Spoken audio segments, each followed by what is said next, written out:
restless. I am so restless. And this changing world leaves me speechless. I am lost for words, but I kept my nerve. Welcome to The Fallen State. I'm Jesse Lee Peterson. Every time elections roll around, there's a lot of talk about voting rights. I have with me Jennifer Pae. She is the director of FairVote California. She's also a founding staff member of 18 Million Rising. What is FairVote California? So FairVote California is actually a project of FairVote National. The organization's been around for about 25 years. But the project that I work on is really focused in on what's happening here in California and how do we have voters have a greater choice, a stronger voice in our election system, and really a democracy that works for all of us. Define fair vote. What is fair vote? So fair vote, as the name implies, we're talking about fair elections, we're talking about fair representation. Meaning that when they're not being stolen by one party or another? Well, so yeah, we're a nonpartisan organization. Oh, okay. That works on these election issues and looking at it around the election systems, like the voting methods, like how are people voting, Okay. and is there a better way for people to participate in our election system, Oh, especially great. knowing that only half the country voted this last election, right? Yes. Yeah. And why do you think that is, that So only half? Right, so there's a lot of different reasons why people may not come out and vote. I look at my own family. I'm the first in my family to be born here.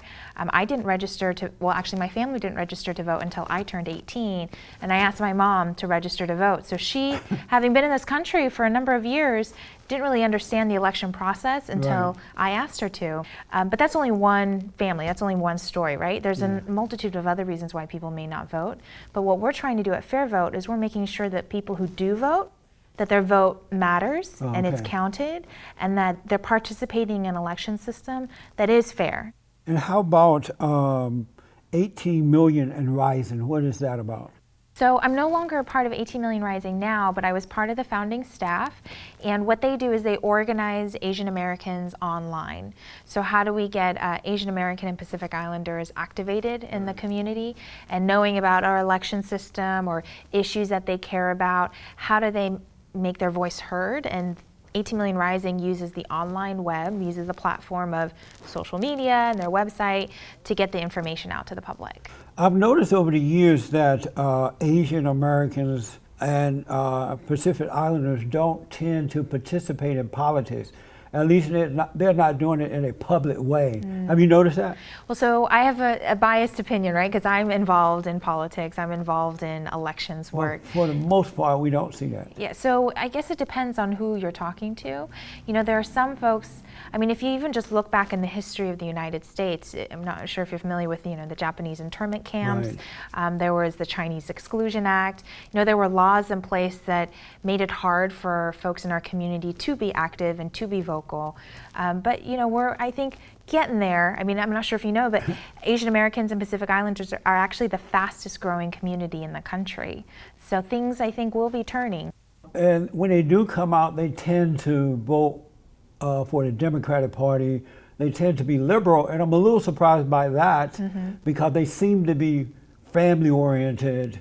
They seem to be about business. Why would they be so liberal and Democrat? I can't say for certain. We don't have the research around that in particular. There are groups out there that do research on how Asian Americans and Pacific Islanders are voting, but it really does depend on who you're talking to. I would say an Asian American in California may have different values than those in Texas. I think depending on, where they're coming from, their experience here in the U.S. In California especially, and in Texas, there are a lot of illegal aliens voting. Is that fair? Is that right for illegal aliens to come into our country and then get a driver's license, a social security card? Most of the time it's stolen. Is it right for them to vote? So is that fair? Based on the current state of the law, you have to be a U.S. citizen in order to vote in this country. And so in California, and the Secretary of State has said spoke to this issue, and very concerned about obviously voter security and whatnot, and voter fraud. But in reality, what we're finding is that those instances are actually very far and few in between, because people know it's a felony. If you vote and you are not eligible to vote, it's considered you're breaking the law. Yeah. So in many instances, this is not happening because they know that they could get, in trouble, right? So yeah, what happened is more than what most people realize, and the reason that it seemed to be low because the media, liberal media, the Democrats tend to cover it up. President Trump is investigating it now, and it's starting to be shocking how many it really is. And it's being reported that the Democrats won't let the files or the record of the voting records be shown because they don't want it revealed how many are really doing this illegally. So there is this Trump-Pence voter, investigation that's happening, Right. and they're relying on Secretary of States who are in charge of running elections in every state in this Right. country to release their records. What we're finding is both Democrats and Republicans are saying that they're not going to release those records or say that this is something that's actually happening in their state. So we've actually seen across party lines whether or not this issue actually has some weight and some legitimacy. What do you think they're hiding by refusing to release the records? I'm What not are they sure. hiding? I'm not sure. I couldn't say for certain. Because I'm not a if they didn't have Secretary of anything to State. hide, they would freely show it, right? Don't you think? You do think? Well, I'm not sure. I can't speak for a Secretary of State. You have a blog post about voting rights for Asian Americans and Pacific Islanders. Tell us about your blog post.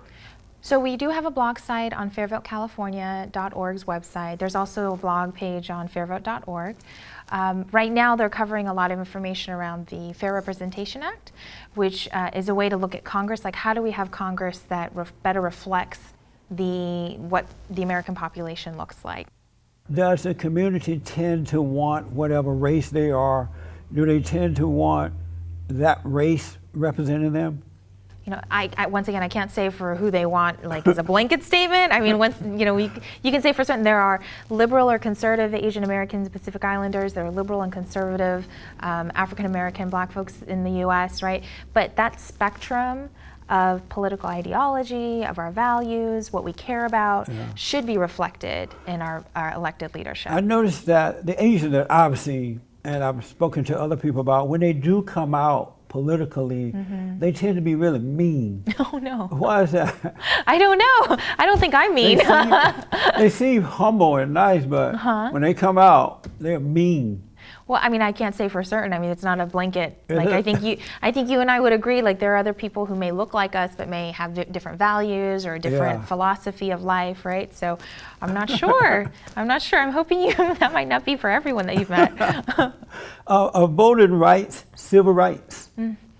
I believe so. Yeah. I mean, this is me personally again. So. And why do you believe that? Well, when we think about the founding of our country, right? What kind of freedoms do we have as Americans? Voting should be a part of that, right? So, when we think about the history of who voted in this country, it wasn't like people like me and you, right? But the laws changed, right? And then to ensure that right is still given to us, it needs to still be protected. By doing what? How do you protect that? Right, so for Fair Vote, it's really in the context of the election system. In my career, though, we've talked about what does this look like, when we think about voter registration. Do people even know that a voter registration deadline exists, right? What is automatic voter registration? Should we be automatically registered? When we look at different countries around the world, those countries that have the highest voter participation, it's because they don't necessarily have a voter registration requirement, or it's on the onus of the government to ensure that we're registered and not on us as an individual. So that's one hurdle. Even just learning about the election process, like how do I actually go and vote? What's on my ballot? Who are all these candidates? What are all these ballot measures? And then actually going out and participating, right? So how do I cast a ballot? And it depends on where you live in this country. Define civil rights for me. Well, civil rights, I think about the 60s, about what did that look like for people to have the rights that should be given to them, right? Whereas in some instances, if you just leave status quo, it may leave many of us left out of the process. every American citizen has the right to vote. They all know that now. Yeah. If they don't, they have issues. So they have the right to vote. That's all the government needs to do, is to make sure everyone has the right to vote. So we all know we have the right to vote. Right. At that point, it's up to the person or people to get up and vote, right? Right, right. The government shouldn't force that in any way or be involved in any way. Am I right? Right. So in the U.S., that's not the case, right? But I'm like talking about, say, Australia. They have, automatic voter registration. Certain states even are thinking about automatic voter registration. Like if you think about it, like when we move, right, we have to re-register with the DMV, right? But that type of process is not available when we think about voter registration. But I wouldn't want anyone to make me register to vote. That should be my choice. I wouldn't want automatic voting registration, because you're taking away my right to decide if I even want to be bothered with. Participate. Yeah. Yeah. No, but we shouldn't have that. Right. So I'm not saying that it's forced upon you, like a mandatory requirement, which some countries around the world do. In the U.S., it is on us to decide if we want to actually participate. But we don't want to go down that road where it's automatic voter registration, do we? So if you think about what, as I was explaining with the DMV, sometimes when we move, it gets changed, right? Or Social Security or whatever agency that we might be presenting our information. With voter registration, we actually have to re-register altogether. So when you think about young people or people who live in a lot of different places, like when I was young, we moved to a lot of different apartments, right? As a single mother raising my sister and I, we would have to re-register every single time in that instance. But what does it look like if, say, when I move and I'm updating my government records, the same could be said for my voter registration status, that could be updated too. Amazing. Are you into identity politics? I noticed that we have that now in the country. We have the blacks, the Mexicans, the women, the radical homosexual, identity politics. Are you into that? I'm not sure what you mean by are you into it, but what I do recognize is the beauty of America and the beauty of our diversity, right? There are different ways of approaching all the issues that we care about or how we get involved, but also looking at the history of our country and what communities may have been excluded, like for example, as I said, the Asian American community, if it was the Japanese internment camps or if it was the Chinese Exclusion Act, our those ethnicity. laws in the past are no longer there. The Asian can get up and do what they want, the blacks can do what they want. Is it necessary to have identity politics today? Well, say for example, even being able to vote, right? So is it because I may come from a community that has limited English proficiency, meaning that English may not be my first language? Is that going to hinder me from participating in our election process, right? So what's fortunate here in California, because of the Federal Voting Rights Act, we are actually required to provide voting information in 9 different languages. Amazing. Yeah, I think so that's we can be able wrong, to learn though. about it. When you move here to this country, English should become your first language so you can know what's going on. I think it's imposing upon the American citizens to how, when you look at the ballot, you got all these different languages. I have no idea what they're saying. Lots of information. That's not fair to me as an American citizen. Why don't they learn English when they come? I think about my own grandparents when they came to this country. My grandfather was a mechanic, my grandmother worked at the Dole Cannery, and honestly, they just didn't have time. They tried to go to the English classes, but they had to work, they had to put food on the table, they were raising 5 kids, right? So when talking to my grandmother about why didn't she learn English, she said, I tried to go to class, I tried to find time to do it, but in the end, it was easier for her to be able to continue on as she is and leave to her children, my mom and my aunts and uncles, to do the translations for them. Do you agree with me that English should be the first language when they do come here? They should learn English and let that be the first language so they know what's going on? For me, I actually think there's beauty in speaking a lot of different languages. No, it's beauty, but yeah, but you need, whatever country you're living in, that should be your first. Right, but technically, this country, that was not the first language, right? You think about the native folks that were here, and so I think that it's and on us. There's a reason why in English, there's in our schools the emphasis of learning a second language to contribute more to this community and to the society as a whole. But English should be the first choice, though, right? First language. I think it's dependent on the community and the family. What's best for the family and the country? Is it best to have English as the first language for the family and the country? Is that best? I can't say for certain. I mean, I would say that the native tongue, like for whatever language is, you know, that your family and your community can speak in, you should be able to hold on to that, because I don't want us to lose them. You can hold on to that, but if you want to really progress, if you want to become one with with America, one nation under God, then English should be that, so you can blend together as one, right? I don't know. You don't know? I mean, personally, do you know which one is best? Well, I'm also, once again, I'm speaking from my own family's perspective, right? As well as for the community that we're a part of. Yeah, so I wouldn't want to lose that.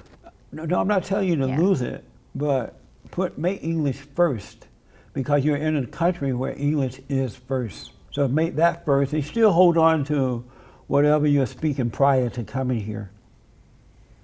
Yes? No, I can't say for certain, no. And now, a word from our sponsor. I am so excited. I can't believe it. Finally, the FairVote merchandise is here.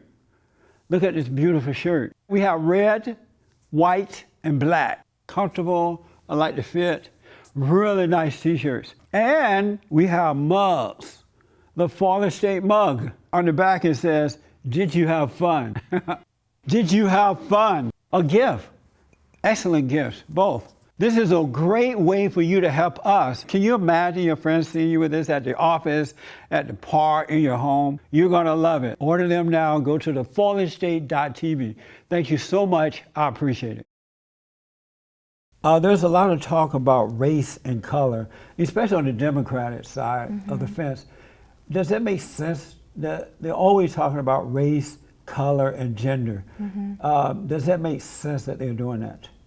The Democratic Party. So once again, we're a nonpartisan organization, so I can't say for certain between the Democrats and the Republicans.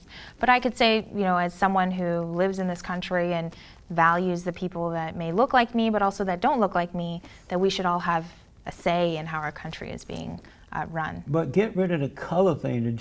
No one cares about your color. No one cares about whether you're male or female.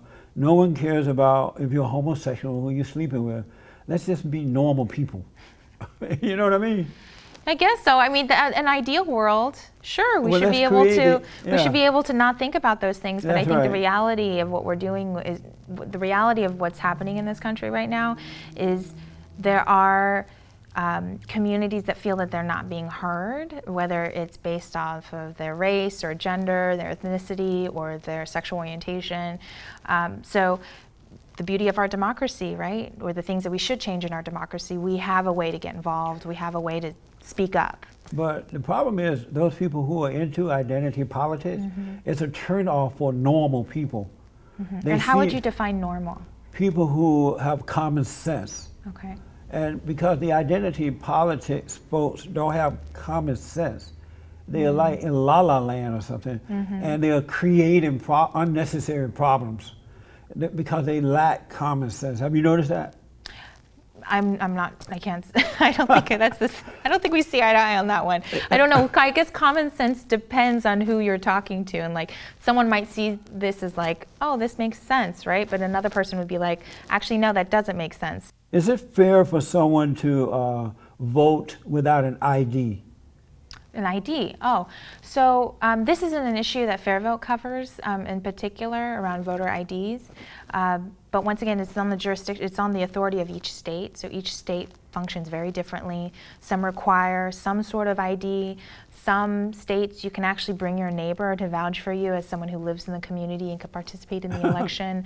Right. So it really depends. It depends on the state. But your organization is called FairVote California. Is it fair to be able to vote without an ID? Yeah, once again, it's on the jurisdictions, it's on the states themselves. But what do you think in your organization think? Do you think it's fair to be able to vote in the United States of America without an ID? So when we think about fair, under FairVote, we're talking about the election system. Right. We don't have any policy around voter ID laws. And we're talking about, can we have an election system where my vote will be counted? So are there ways that we can have more candidates run that better reflect the diversity of our communities?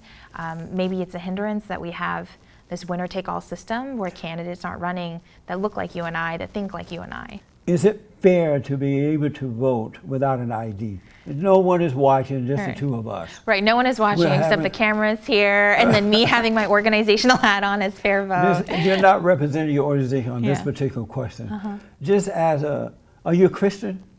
I was born a Christian. So are you a Christian? I'm not currently practicing, but I was born a Christian. So are you a Christian? I just said I just said my answer. Yeah. But you said you're not practicing. That doesn't mean you're not one. Do you believe there is a God? I believe in the higher being. So being able to have that choice and freedom is something that not only do I have, but everyone else here in this country. Are your parents aware that you've fallen away from Christianity? My parents, well, my father passed away when I was in college. My mother, she, we talk about religion every once in a while. She goes as often as she can when she's not working. Oh, Yeah, she's still working very hard. yeah, that's good. Yeah. President Trump, how do you feel about him? Yeah, I mean, I can't say that on camera, I don't think, because Why not? I'm here as part of Well, FairVote. no, not representing FairVote, but just on a different subject. Yeah, I think it's How do you- easier for you to be able for me to be distinguished between the two. Right. Yeah. And so within your organization, you have conservative, liberals, all races and everything. Yeah, I see. that's the nonprofit, nonpartisan work that we do, and making sure that we have fair elections for all. I read that you ran for Oakland City Council back in 2010. I did. And what was your purpose or mission at that time? Yeah, so speaking of, being able to elect someone that looks like you or thinks like you or just even having a choice, I found that as someone who lived in the community, I didn't have a choice in who I wanted as my city council member, and having had hundreds of conversations, I mean, it was a months and months process, I was encouraged to be able to run. And being able to have someone, like me, an Asian American, running to represent a district that was incredibly diverse, including, parts of Chinatown and, a big segment of the Asian American community there. And actually in 2010 in Oakland, that was the first year they had ranked choice voting. So as a first-time candidate, I knew that I only had to run once because they eliminated the June election, so they consolidated to November. Amazing. Yeah. And you didn't win, right? No, I Oh. didn't, but that's okay. If there was a third candidate running, ranked choice voting where you get to rank your candidates would have come into play. So that didn't happen. So you call it Ranked choice voting. vote, meaning that If all the first choice votes and you get someone who gets more than 50%, well, they've won.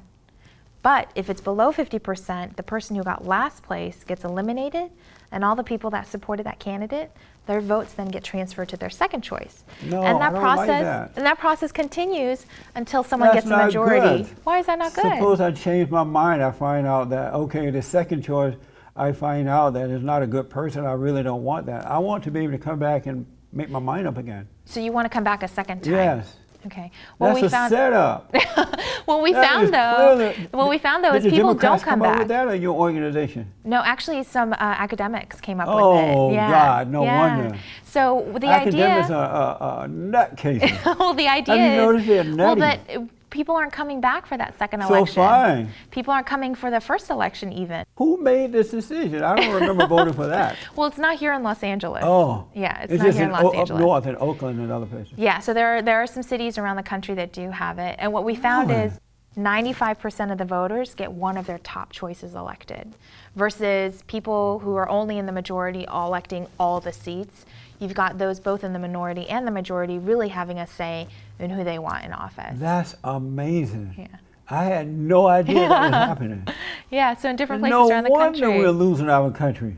Well, no, this isn't in place in all of the cities and states, right? It's only in But a it's dozen coming or so. here. If it's in Oakland, it's coming here. Believe me. How do you see race relations in America today? Yeah. Well, I mean, if you see just the news, as an Asian American woman, as the daughter of immigrants, as someone who, grew up, With my mom working the night shift and going back to school, raising my sister and I see it as not going so well. Yeah, there's a lot that could be done, that we could be able to transcend the conversation about what is it that America was founded on. I, as someone who cares about my family and my community, right, then I want to make sure that my family and community are protected and are safe. And the fear I have is, unfortunately, in this day and age, even now, 2017, some folks in my family and even myself could be verbally attacked or could be assaulted. By illegal aliens? No, just in general out in the public, oh, right? Yeah. By the last, huh? Just in general in the public. I mean, there's a lot of commonalities, I think, if we can go back to the values of what bring us together versus, dividing us and separating us. I'm sure you would agree with this.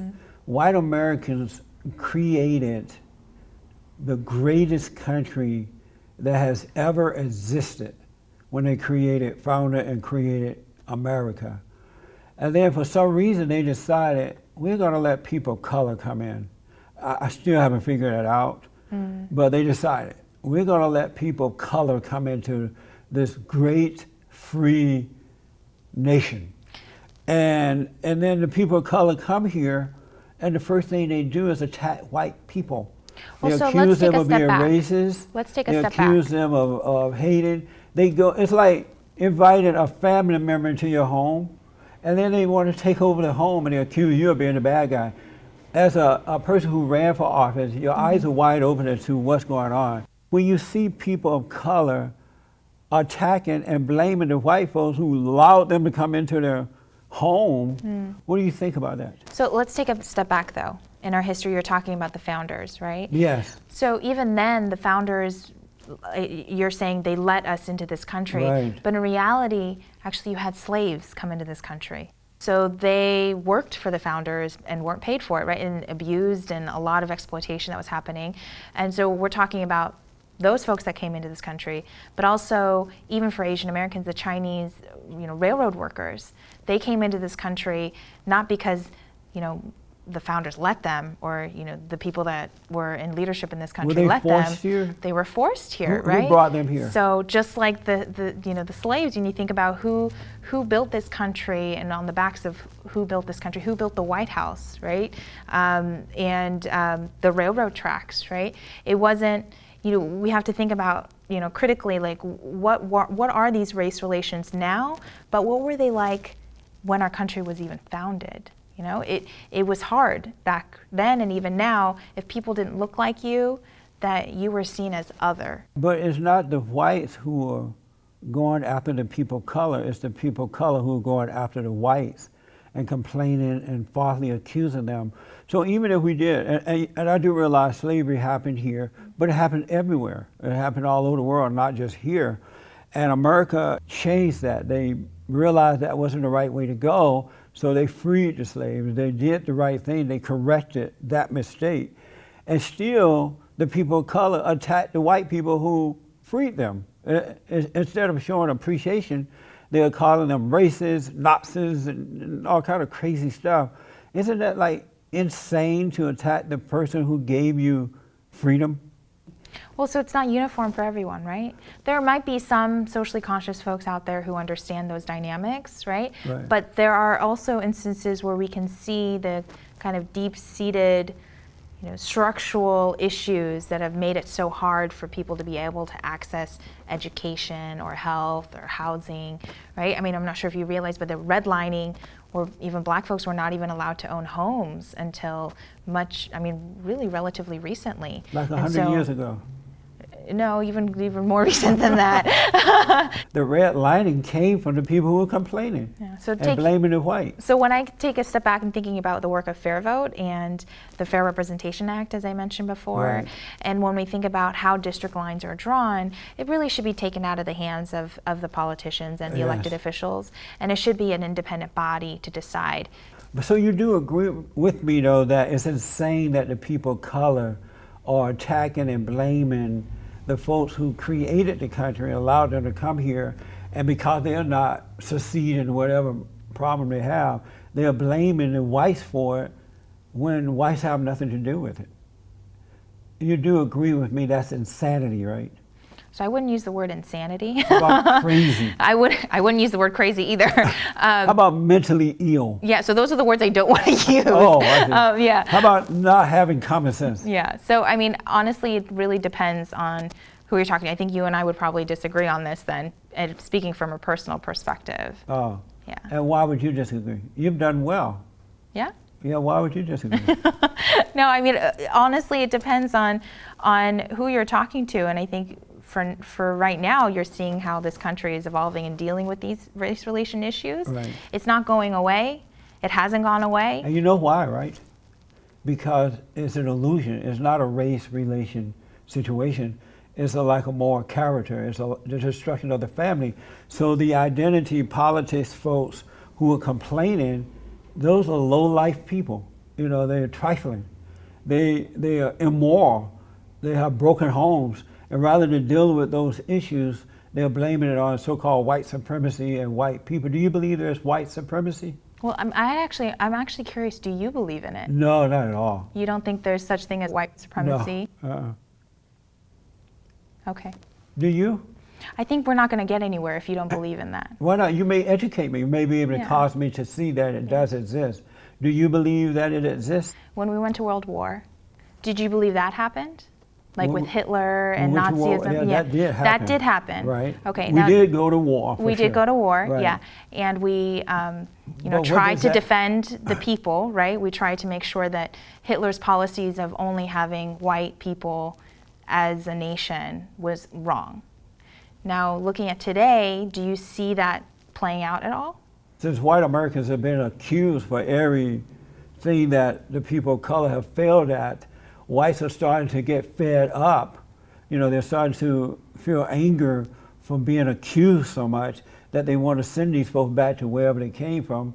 And I don't blame them, because if you're in a country where you can do what you want, and because you're failing in life, you're going to blame me for it.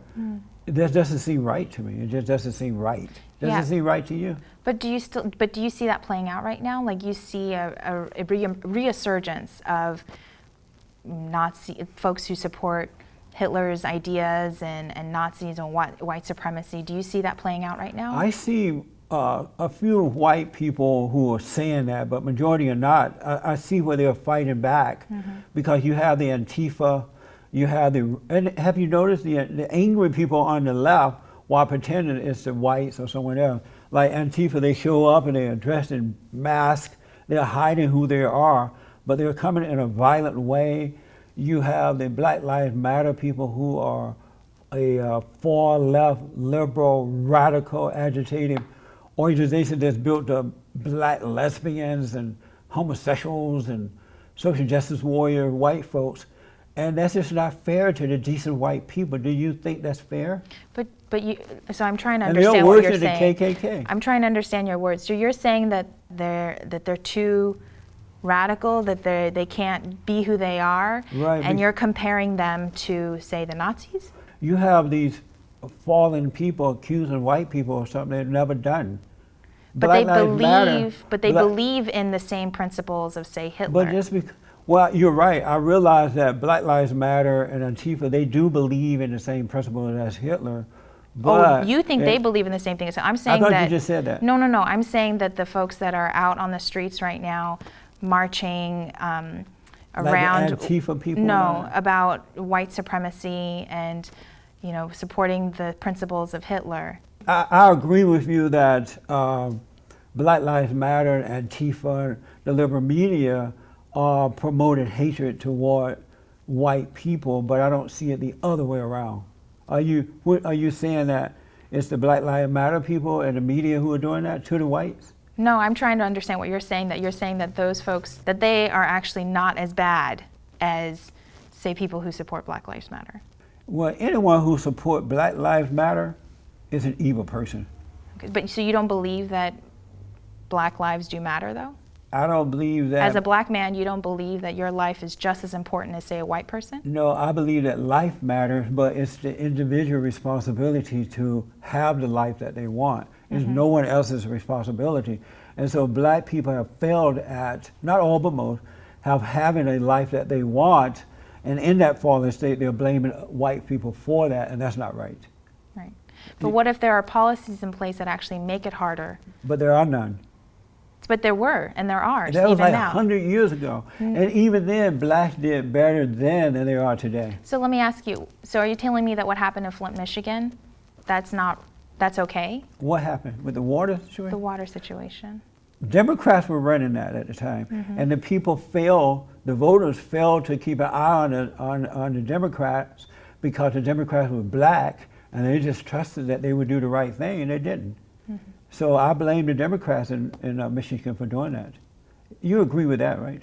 I'm not pointing fingers. I'm just trying to understand But we need to get where the problem is. Why you think that black lives in general are fine and that everyone is fine, when maybe there might be policies in place that There are actually no not. policy in place that prevented blacks from having a good life. You graduated from UC in San Diego? Yes, in San right? Diego.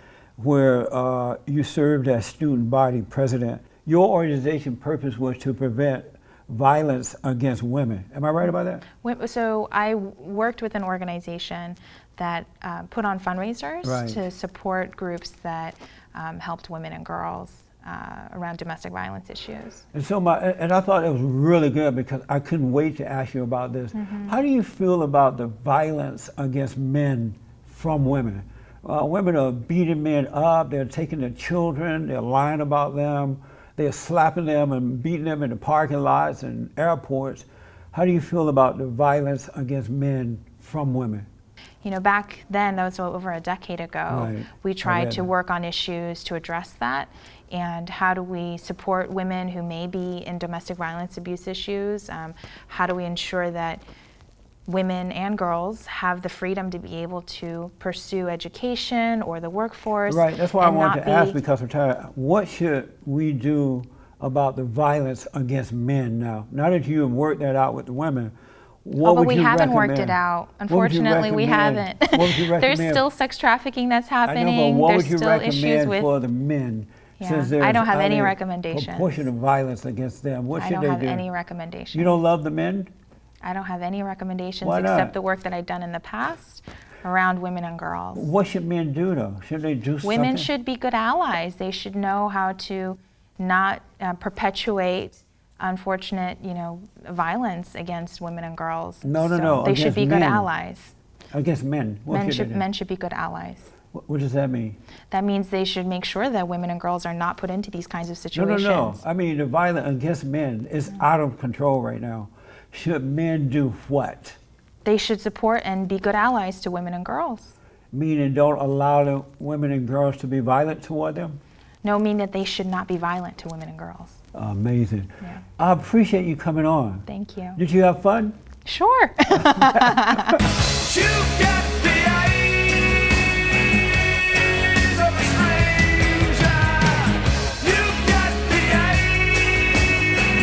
eyes of a stranger. You've got the eyes of a stranger.